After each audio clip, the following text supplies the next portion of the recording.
Olá! Vamos continuar a leitura do livro Cartas de Cristo. Vamos continuar a carta 1. O que eu senti quando estive no deserto? Fui elevado no interior de uma luz radiante e me senti maravilhosamente vibrante, vivo e com poder. Eu estava cheio de êxtase e alegria e sabia, sem dúvida alguma, que aquele poder era o verdadeiro Criador, do qual todas as coisas criadas haviam recebido o seu ser. Esta gloriosa harmonia interior, paz e sensação de perfeita realização, nada mais precisando ser acrescentado àquele belo momento, era a própria natureza da realidade, o poder criativo, dando vida à criação e à existência.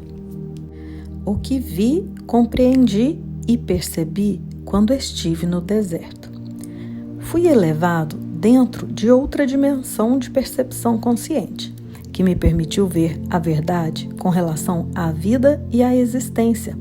Vi, lúcida e claramente, o que era real e o que era falso no pensamento do homem. Compreendi que aquele poder criativo que eu estava experimentando era infinito, eterno, universal, que preenchia todo o espaço além do céu, dos oceanos, da terra e de todas as coisas vivas. Vi que aquilo era o poder mental, era o poder criativo da mente. Não havia ponto onde não existisse aquele poder criativo da mente divina. Percebi que a mente humana originava-se da divina mente criativa, mas que era somente uma vela iluminada pelo sol. Às vezes, minha visão humana era tão espiritualmente elevada que eu podia ver através das pedras, da terra e da areia.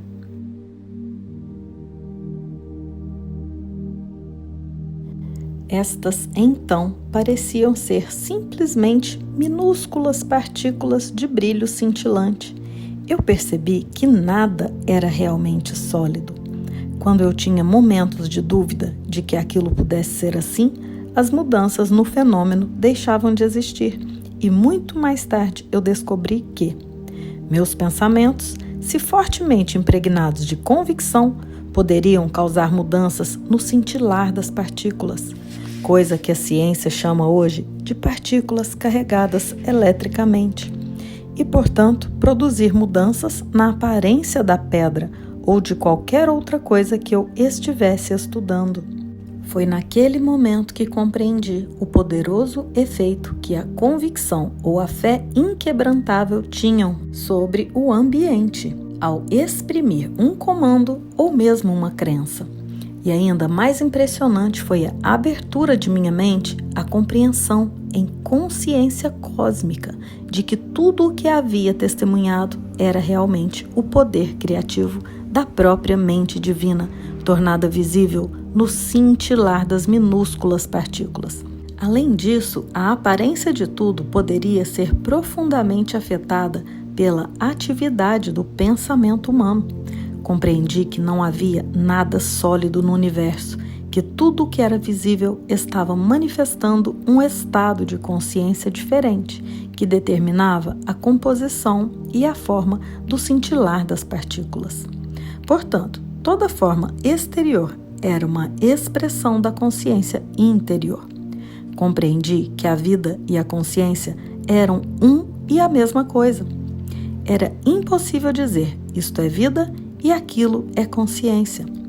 A consciência era a vida e a vida era a consciência e era o poder criativo de ambas, mente universal divina, mais além, dentro e por trás do universo. Compreendi que as pessoas davam grande importância à individualidade e à forma. Elas não podiam imaginar uma mente ou inteligência operando de modo efetivo, senão por meio da forma individual. Por isso, os judeus haviam criado uma imagem mental de um imenso ser supremo, tendo todos os atributos positivos e negativos do ser humano.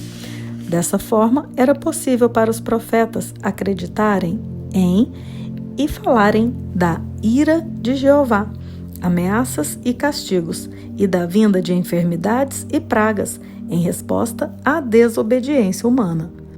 Mas percebi que estas imagens mentais eram mitos, elas não existiam. Percebi que, em qualquer dimensão da existência, era a mente, a inteligência manifestada, que era o fator mais importante no que se refere à criação e ao homem em si. De modo que se deveria reescrever o Gênesis assim: antes da criação era a mente universal, o poder criativo dentro e por trás da criação em si. Tendo visto tão claramente, para além de toda a discussão, que o poder criativo da mente universal estava em todo lugar, no infinito do céu e ativo dentro de formas terrenas, fui impulsionado interiormente a olhar ao meu redor. Olhei e vi apenas cascalho e pedra. Então, subitamente, me foi apresentada a imagem de uma bela paisagem, na qual crescia todo tipo de plantas, arbustos e árvores, aves sobrevoando as árvores e animais pastando na relva. Assistindo a esta visão com admiração, vi que as plantas e árvores, cada uma delas, e sim, mesmo os pássaros e os animais, na realidade eram compostos de centenas de infinitas comunidades de minúsculas entidades trabalhando sem parar. Seus cientistas modernos as chamam de células, em um espírito de total harmonia e cooperação, para produzir a substância e os diversos órgãos dos sistemas internos e o aspecto exterior das entidades vivas e completas. Contemplei esta maravilhosa atividade por um longo tempo, ainda que o tempo já não tivesse mais importância para mim. Enquanto eu olhava, pensava: quem poderia ter adivinhado que sob a cobertura de pelagem, plumas e pele haveria tão intensa atividade em diminutas comunidades de entidades trabalhando juntas para dar vida, forma, nutrição, cura, proteção e resistência aos corpos de tantas espécies diferentes? Era a inteligência do trabalho realizado que atraía a minha atenção. Assim, compreendi que o trabalho era uma parte integral da atividade do poder criativo, desde a menor entidade, a célula, dentro dos sistemas viventes, até a mais avançada entidade no universo, o homem em si. No sistema de todos os seres vivos, todo o trabalho estava sob a direção do poder criativo divino, no qual estavam os planos e desígnios da criação. Vi que esses planos e desígnios eram, na verdade, formas de consciência e poderiam chamar-se de palavras, uma vez que cada palavra significa uma forma muito especial de consciência. Assim, a palavra original na consciência do poder criativo se manifesta no mundo visível. A palavra e, portanto, o padrão da consciência permanece na mente criativa divina, manifestando-se continuamente em si mesma. Pude ver, então, que tudo no universo vivia, se movia e tinha seu ser no poder criativo da mente universal, a qual era infinita e eterna e era a única verdadeira realidade por trás de todas as manifestações da forma individualizada. Enchi-me de louvor, pois tudo no mundo procedia de e ainda estava dentro deste supremo poder criativo da mente divina.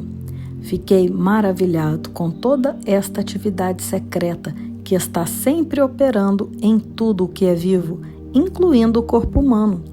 Perguntei-me como é que unidades tão pequenas funcionavam de forma tão inteligente, de acordo com os planos específicos, para produzir sem erro a forma proposta. O tronco da árvore, as folhas, flores, frutos, insetos, pássaros, animais e o corpo humano. Compreendi com mais clareza ainda que o poder criativo era a própria fonte de toda atividade inteligente no universo. Se o homem possuía inteligência, era somente porque a havia extraído da fonte universal de todo ser. Além disso, foi-me mostrado que o poder criativo divino sempre trabalha de acordo com certos princípios de construção exatos e fundamentais. Foi-me mostrado que, assim como os homens têm características claras e uma natureza bem definida ao se apresentarem frente ao mundo, assim também o poder criativo possui uma natureza clara e definida, características distintas, as quais poderiam ser claramente reconhecidas na maneira com que todos os seres vivos, plantas, animais, aves e homens, foram construídos e mantidos. Vi que estes princípios e características, claramente observados no processo da criação, eram leis invariáveis governando toda a existência. Estas leis são tão parte da vida que nunca são questionadas, são constantes e consistentes. Mas não haveria tais leis se não houvesse poder criativo inteligente se manifestando por meio do universo. Estes princípios da criação, as características do poder criativo em si, são os seguintes. Eu os traduzo para o seu tempo presente, porque estes princípios são eternos. Esta mente criativa divina está em tudo, em todos os lugares ao mesmo tempo. É o poder que move todo o universo.